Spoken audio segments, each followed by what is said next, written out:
Right, so that's the general facing of that complete now, and basically the general facing, as I would call it, is the conventional manner in which on my lathe I would lock off with this lever the saddle from moving back and forth.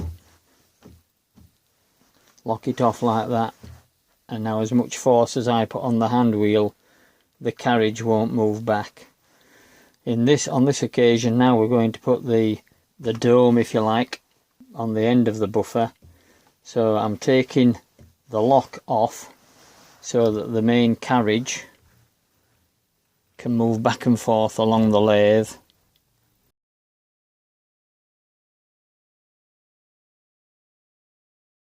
And the way I'm going to put the cone, or the dome if you like, on the buffer is with this radius stick method, as we call it. And we looked at this system earlier in photographs and such. This is the attachment to the lathe that's going to create this radius stick business.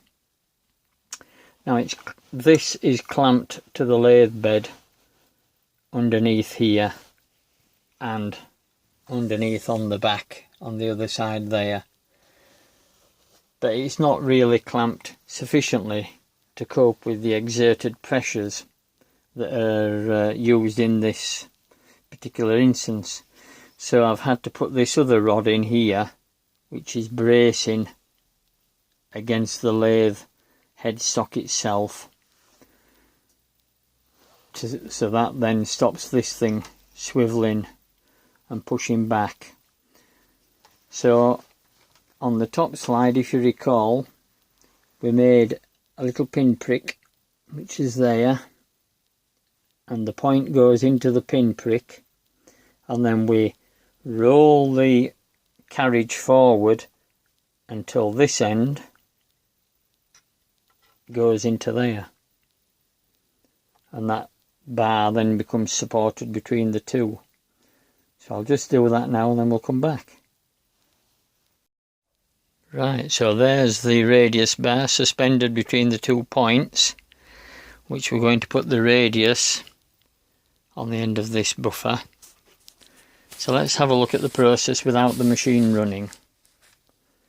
So the way it works now is that as I advance the top slide across, it will move this point here across, but because that distance is a set distance, this bar will tend to push the carriage back to the tailstock. So we'll have a look at that now. I'll wind across the top slide. This is how we're going to do the machining, and you'll see below my hand the blue wheel of the carriage is turning itself, and that's because the radius rod is pushing the main carriage back to the headstock because I've not locked it off. If I was facing in a normal manner, I would have locked this carriage off from moving backwards, but because I want to form a radius, I need the carriage to move backwards, and so we can see the blue handle turning slightly as I'm advancing the cross slide across the face of the work. And if we look at the tool now, I've pulled it clear of the work just for now. We'll see it in operation shortly, but that tool is forming an arc across the front of that buffer head, if you like. So when you get to the centre, point, we need to retract the tool back to you, the operator. But if we watch the radius stick, that will drop out, because now the carriage is reversed away from the headstock, and that stick will drop out.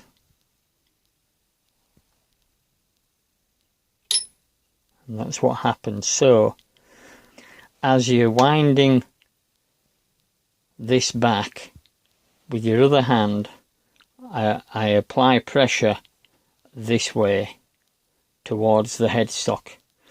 Not a lot of pressure, just enough pressure to ensure that I'm forcing against this to keep this in place rather than it coming out. So that's the way it works. So let's have a look at the job in operation. So I've repositioned this now such that it will start to take a cut, and each time we take a cut we will move the top slide in 10 thou, and then we will move the cross slide across, forming the arc. And when we bring the cross slide back, we must ensure that the main saddle has pressure against it so that the bar doesn't drop out. Put some more light on. Put some cutting fluid on.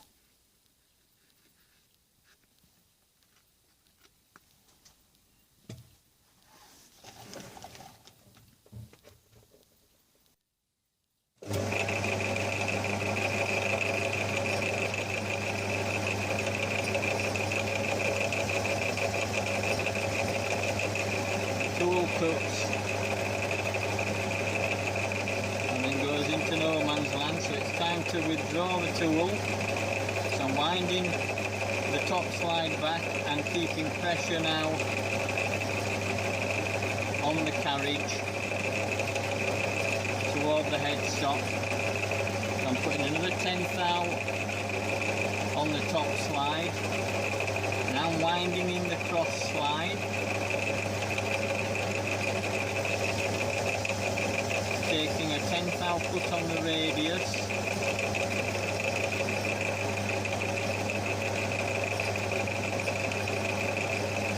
Now the radius tool has pushed the tip of the cutting tool too far away, as it would do, forming the radius. So we need to withdraw the top slide again, whilst maintaining pressure on the carriage. Withdrawing the tool with a bit of pressure on the main carriage. That's far enough. I'm advancing the cutting tool 10 thou with the top slide. Now I'm moving the cross slide in again, and the main carriage has been pushed away from the headstock by the radius rod, forming a radius on the head of this buffer.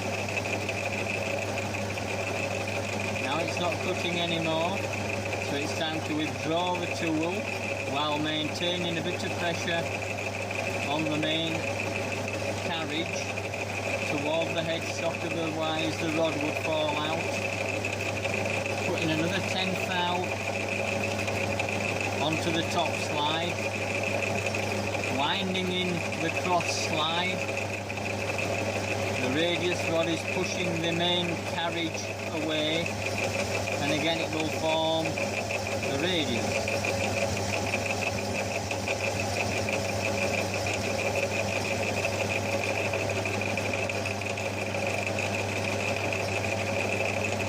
So now I'm withdrawing the tool again to show you, but you could probably, I'll get that to cut, see how it's cutting there? That's because I'm exerting too much pressure on the carriage hand wheel. So you only need enough pressure to make sure the rod's not going to fall out.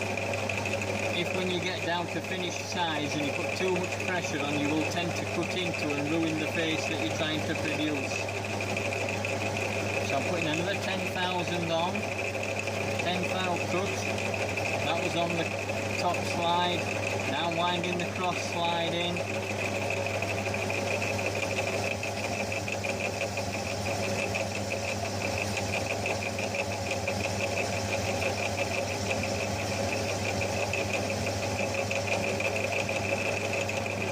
And we'll just continue with this process until the cutting tool is directly in the middle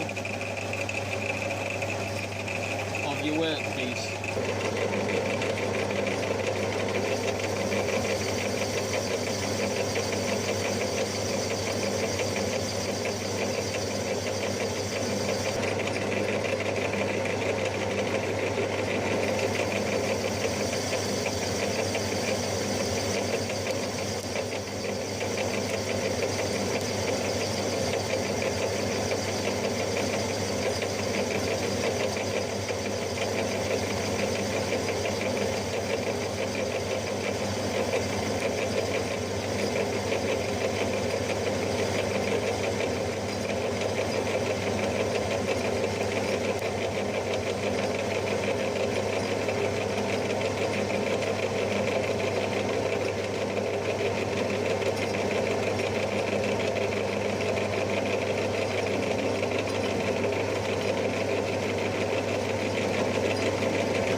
Now I'm sure there's a lot more technical way of working this out, but due to the angle on the back of this buffer head and the angle on the front of the buffer head, it's very difficult to measure along that for thickness. So what I did, I put some insulation tape, as you can see, on my digital readout, and when the insulation tape just touched the edge of the buffer, I then brought the two measuring parts together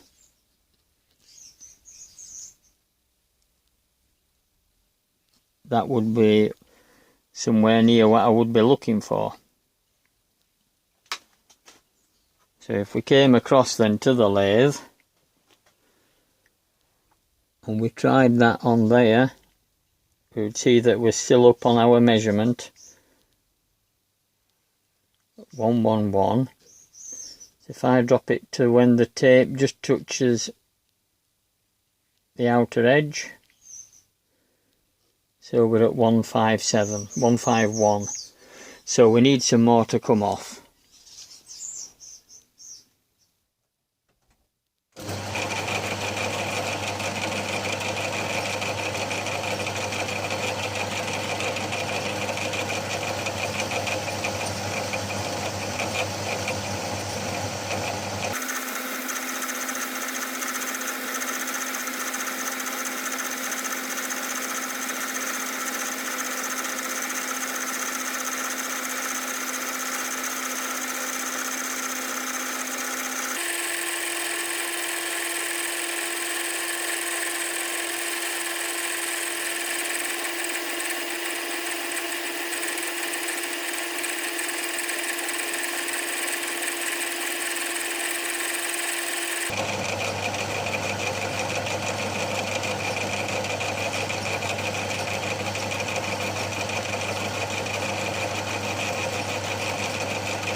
There's the radius gauge that I'm using to help me form the radius on the edge of the buffer. We can just see it there, and that was a piece of brass with a hole drilled through, and then it was ground away, filed away to form half a hole that gave me a radius to work to.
That's good.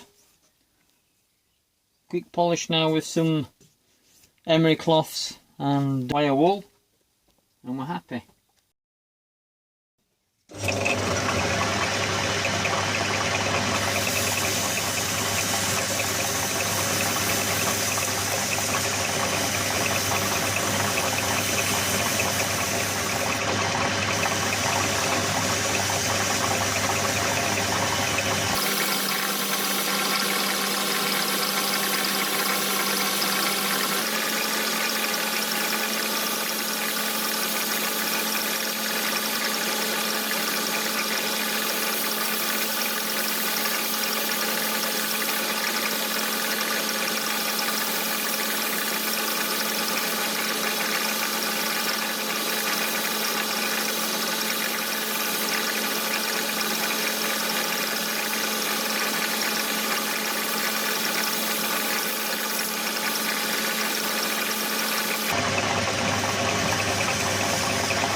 think we're good at that.